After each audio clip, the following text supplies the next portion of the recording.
So, in lecture 12, we talk, and I said to you last week, I will talk to you next week, which is now, about the second Holy Sacrament.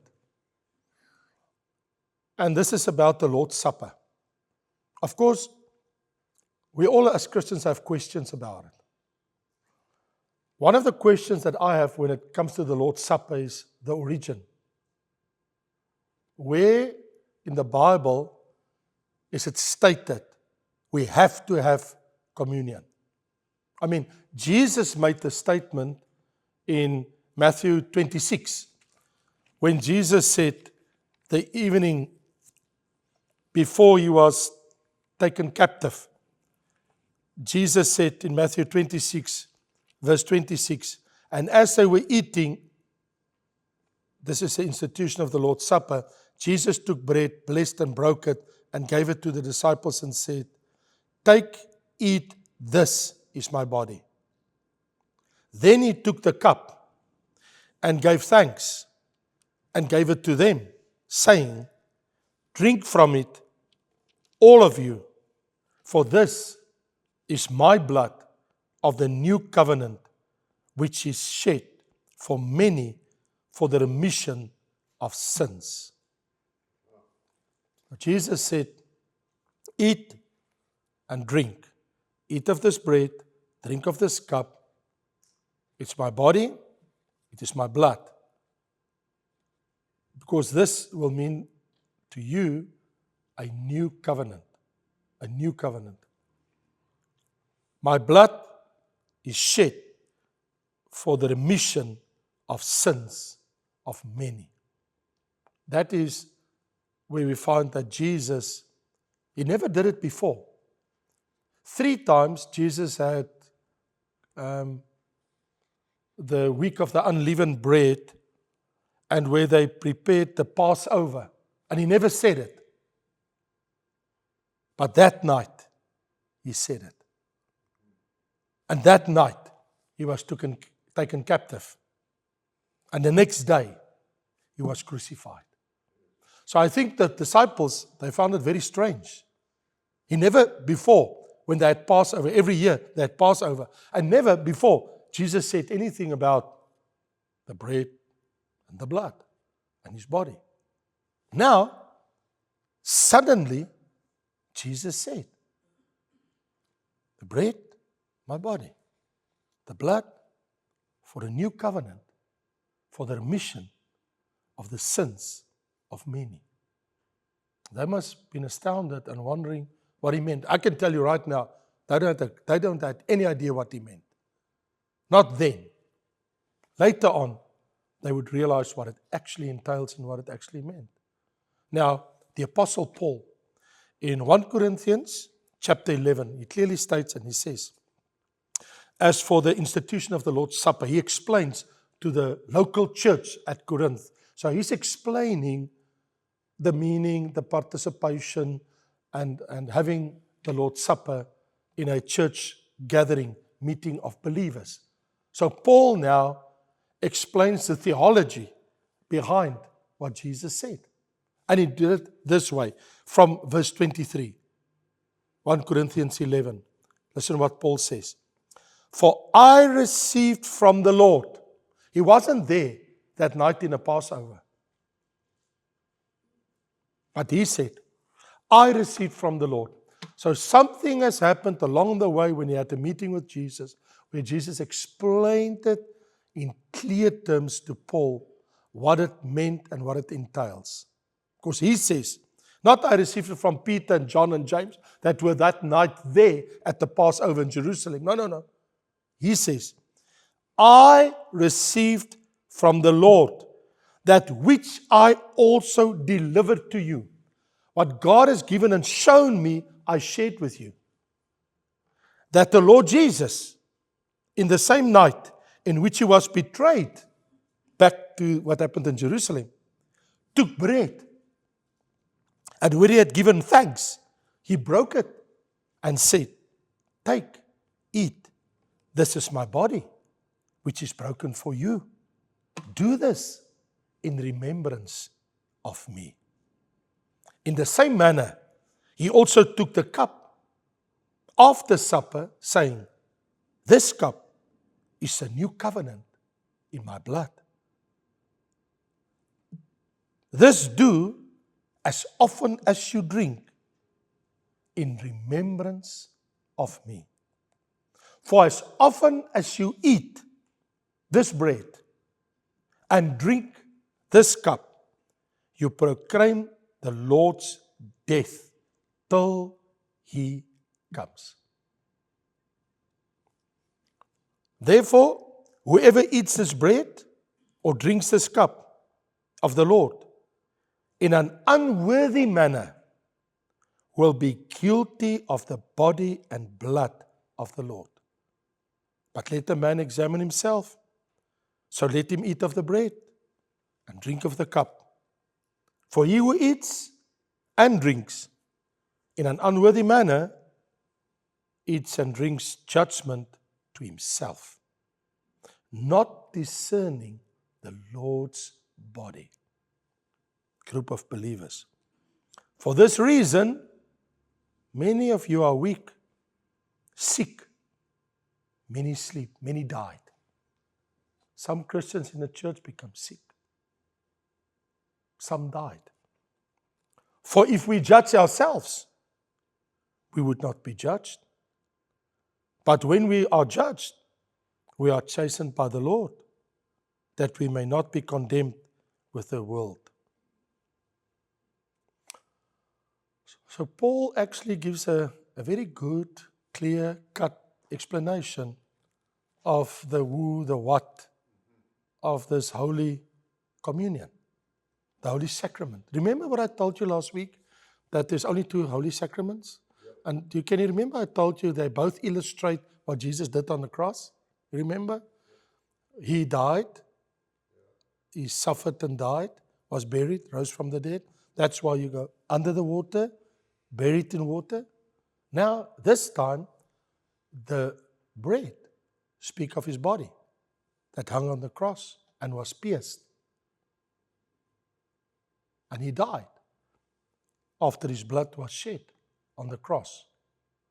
So it speaks of his death, of giving his life. That's why it's a holy Lord's Supper. And the Holy Sacrament of the Lord's Supper, it's not a church ordinance per se. To say, we say it. No. We can only say what the Bible says. It is the Lord's ordinance. The church can only acknowledge it and be obedient and practice it. So if you ask me who instituted, was it the Protestant church? Was it the Roman Catholic church? What church? No. No church. The body of Christ. The true body of Christ. The first church, they understood it. And the Holy Supper, some people call it the Holy Supper. It is a sacrament that's only, and be sure of this, it's only exclusively concerned with the fellowship of believers. This is not for sinners. It is for people that realizes truly the holiness of the moment of what it means. The Son of God suffered, died after he was crucified and shed his blood, his holy blood, for me. So by using or partake in communion means I understand it fully to partake in it. So the origin of communion, of course, Jesus, he first instituted it. And that's why sometimes you will read, people will talk about the Last Supper. Last Supper meaning, it was the last meal Jesus had before he died. It's true. But also, it was the last Passover supper that Jesus had before he died. But it's the same moment, in that moment, he also instituted the Lord's Supper. It all happened simultaneously, right there and then. So when we look at this, we do understand Jesus said, "This is my body." And now Paul said, what Jesus told him later on, "Do it to my remembrance." Think of me when you do it. It is all about, we come to the church once a month with the understanding we're going to share in the communion, the Holy Communion. And we have to stop what we do, our work, our family life, our life in this world. We stop for a moment and we think again of what the Son of God did for us. It is to bring you to a halt in your tracks. Out of the hustle and bustle of the world, where you come back to understand the significance of what He did. And then you go as a disciple into the world to return again, to be with the believers, the body of Christ, to partake again together, remembering what He did. And then we take off. And then we come back again. And every time we come back, we remember again what He did for us. And then we can go and do our own way, do what we need to do, come back. So every time we have communion, it's about remembering and calling to remembrance what He did, how precious the price He paid for our remission of our sins and the forgiveness of our sins. Coming back to remember Jesus. But not only Jesus, but Jesus' sacrifice. One thing to remember Jesus, it's another thing to remember the price He paid. That's why. Now, it's interesting. It doesn't say in the Bible once a week, once a month, once a time. Because the Bible says, as when you come together. Now, we can do it every Sunday. We can do it every Sunday morning. We can do it every Sunday night. We can do it every time we come together. But the church normally don't do it that way. Because you prepare yourself, because we set out the dates, so that it's always a highlight. It is a day where we come together in the morning to remember. To make sure we will never forget. To make sure that for the rest of the month, wherever I go, in the back of my mind, I know what Jesus did for me. And before I see, it's another month, and I'm back again to commemorate and do it in remembrance of Him. So it's a wonderful thing to partake in communion. The Bible calls it, the supper is a remembrance. Because Jesus clearly said, calling it and us to remember, not to forget. So it reminds me of what? Reminds me of His sacrificial death. Reminds me of His suffering. Because He says, this is my blood that will be poured out for you. I'm going to give my life. I'm going to die. A terrible death for you. So, supper, the communion, the Holy Communion, is all about remembering, bringing back into our minds. But what shall I remember? That He died for me? And my friends, He died for me because He loved me. So it's not only about the terribleness of His death, but it's also to remember He loves me. I mean, He did it, the Bible says in Romans 5, He did it because He loves us. So we should not forget, it's not only the terribleness of the cross and His suffering and He died, but it's, He loves me. He loves me so much that He came to die in my place. So it is to remember that He loves me. is not only to remember that He suffered for me. He suffered for me because He loves me. Otherwise, He wouldn't do that. And also, I must remember, I'm part of a new covenant now. A New Testament. He said, in my remembrance. So when I remember what Jesus did, I remember He suffered for me. And I bring to mind because He loves me.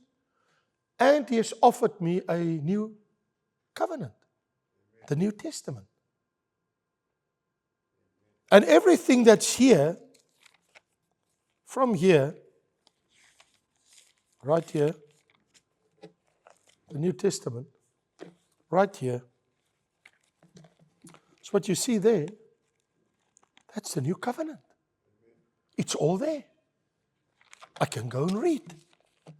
I can go and study. It's all written down. If you know that you are a heir of a great estate and somebody's died, and the attorneys tell you need to be this time in their offices, we're going to do the reading of the will, and your name is in the will, and you need to come and hear what will come your way. What are you going to do? Arrange another appointment, or are you going to make sure you're there? You're going to be there. You want to know? Well, if you want to know what's in your will, read the New Testament. It's all there. The whole of the New Testament. All of it. 27 books. Telling us about their inheritance. It's all there. Go and read it. Study it. Incorruptible. Being co-heir with Christ. If we suffer with Him. But it's also an announcement. And when we say an announcement, it is making something known. Like for instance, when he says in 1 Corinthians 11 verse 26, for as often as you eat this bread and drink this cup, you proclaim the death of the Lord till He comes. If I partake of the communion, I say, my Lord died for me. That's why I take part of it. But at the same moment, I say, but I know He's alive. I know He's going to return. And I'll tell you why. Because the Lord told Paul, we should do it till He comes. Now, a dead person will not come back. Jesus is alive. Because He's alive, He rose from the dead. He's coming back. Wow. So I'm going to use communion until Jesus comes. And actually, it's a proclamation of my faith. Because by taking part of the communion, I say, I believe He comes again. I believe in the second coming of Christ. Otherwise, I wouldn't partake in it. Why would I? If He's dead and He's never going to come back, what's the purpose of it? So the Apostle Paul says, we do it also as a proclamation, an announcement that we know He's coming back again. So we believe He will return soon. It's not about the time when He comes, it's about the fact He will come. He promised. So when He returns is irrelevant. Doesn't matter. If it's next week, next year, next month, in 2 years' time, we will partake of the communion, the Holy Communion, until He returns. And then, of course, the Holy Communion, it is what it is. It is a communion. That's what the word means. It presupposes a meal. If I say, I invite you to come have a meal with me afterwards when we finish here, let's go and eat something. We go and sit in a restaurant and we eat. How does that sound to you? Everybody in? No, I don't mean physically, let's go and do it. It's going to cost me a lot. But here's the thing. If I say I invite you for a meal, what does it presupposes? What does it mean? If I invite you for a meal, and we're going to sit and spend time with a meal, it presupposes fellowship between the host and the guests. So the meal presupposes koinonia, fellowship. You can't have this fellowship and hate your brother and don't speak to your sister up there. Stop it. Stop it. How dare you do it? Do you think God don't see it? How long do you think you're going to get away until the Lord's patience is finished with you? You're going to be sorry one day of your actions. If this is how you live your life with Christians around you, you're going to be very sorry one day. Going to catch up with you. The day will come when everything will be revealed.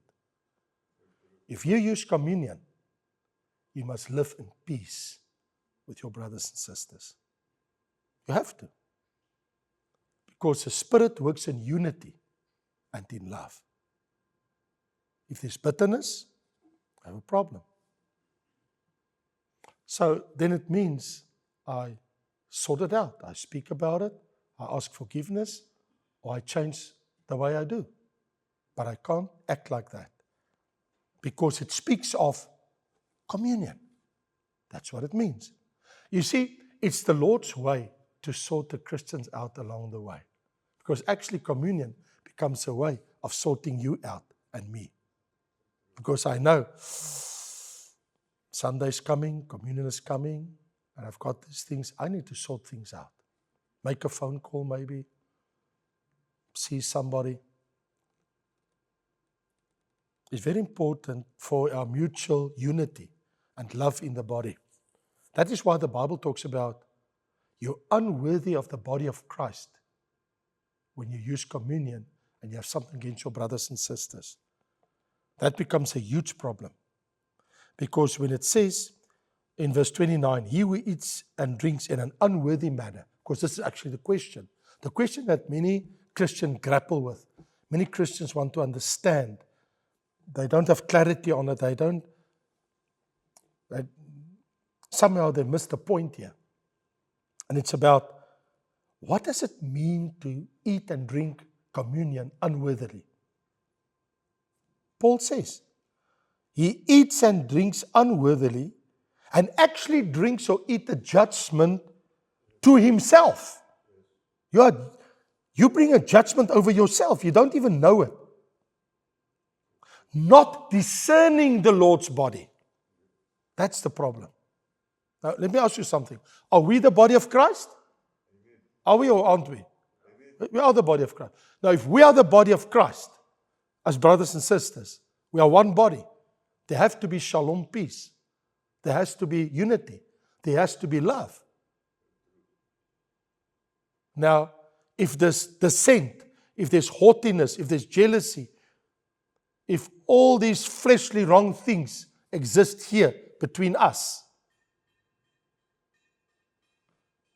then how can I sit in the unity of one bread and one body of Christ and think it's okay? It's not okay. Can never be okay. So it brings us in a position where you must make sure that you've done everything humanly possible from your side to live in peace and in harmony and unity and in love with other Christians. Now, my boss can curse and swear at me at work. Swear as much as you want. Curse as much as you want. He can even chase me out of my office and kick me under the butt and chuck me out of the door. And I can come here happily smiling and have communion. No problem with God. But not so if it's a Christian. Then we have a problem. You see, the body of Christ is believers. It's about Christians. It's not sinners. Sinners don't understand these things. I don't have to live in harmony and peace with a sinner. I mean, of course, it's good to live in harmony and peace with sinners, but it's not always possible. But that's not the point.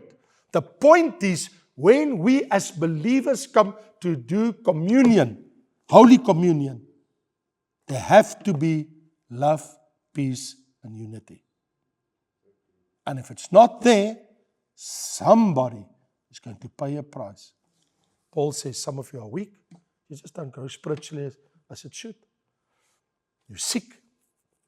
There's always something going on. And some of you are asleep. You died. He actually says there's people in the church, in the Corinthian church, that died because of their actions and their attitude when it gets to communion. They died. They dead because of their actions. They were judged. It's good. They're not going to hell.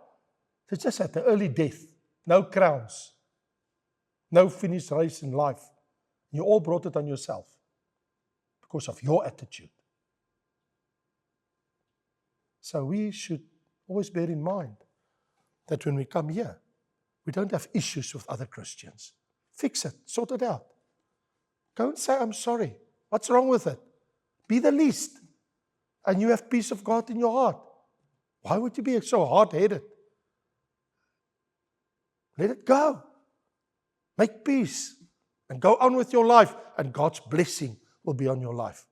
That's what, when it gets to unworthy. That's the thing.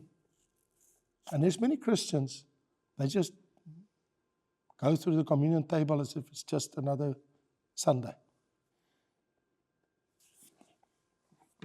The day of reckoning will come. Not now, down the line. Because I would like to say one more thing, and that is the Lord's Supper demands self-examination. Because this is what it is. I'm not only examining what Jesus did for me. I'm not only examining my brothers and sisters that's here. It's about me. I need to do introspection. Where am I? Me. Of course, there's blessings in partaking of the supper because you have the peace of God in you and you've got the gratitude to the Lord of what His Son Jesus did for you. But there is the real danger of using it unworthily. And for that, I need to be on my guard and make sure that I'm not the one that harbor it or causes it. Even if I didn't cause it, if I know there's a problem, I'll sort it out and have the peace of the Lord. You know, I know it sounds strange if I say it before closing, but it is a fact. It is possible for an unworthy person to partake worthily. It is. It is possible for an unworthy person to take worthily because it's actually meant for the person that feels unworthy. Not feeling, I'm worthy to sit at this table. Then you're arrogant, full of yourself. So it reminds me, brother, and I know many times you've helped us at the communion table for many years, that the one deacon one day was serving in the rows, and the lady, when the communion, the bread come to her, she just looks and her head goes down and she looked, and he was still standing there with the bread, and she's like, you know, she feels so unworthy because she knows of all her sins and all those things. And so she just looked and wishes he would keep on walking, but he didn't. And every time she looked up, he's still there. And so eventually she's like, what's up? Aren't you moving? And he's like, take, please. This is for unworthy people. It's for sinners that receive the grace of God through faith in Jesus. You might feel, I'm unworthy, but Jesus offers it to you. Take. And she took. But if there's a lack in discerning the Lord's body, then we will have a problem. So I beg you, and I beseech you, when you come to the Lord's table, you make very sure that you're not the one causing divisions. Make sure you're the peacemaker. Go and make peace. Be the least. Rather be a peacemaker. If not, the danger is there that you can bring judgment on yourself. And you wonder, why is it going like the way it's going?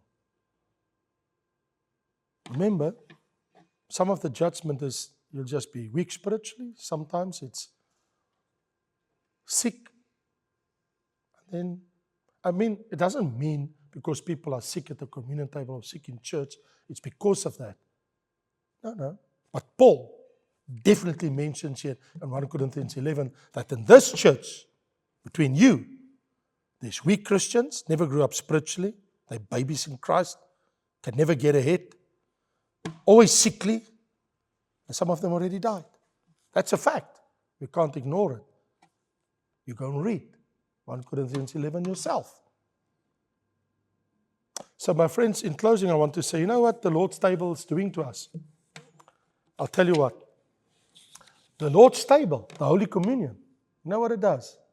It gives you and me a golden opportunity to take stock of ourselves. A golden opportunity to take a deep look into your own heart. That's what it is. So that we should not be condemned with the world. Better that I'm condemned now than one day at the great white throne. Better now than there when it's too late. May God bless you. Next week, we'll continue.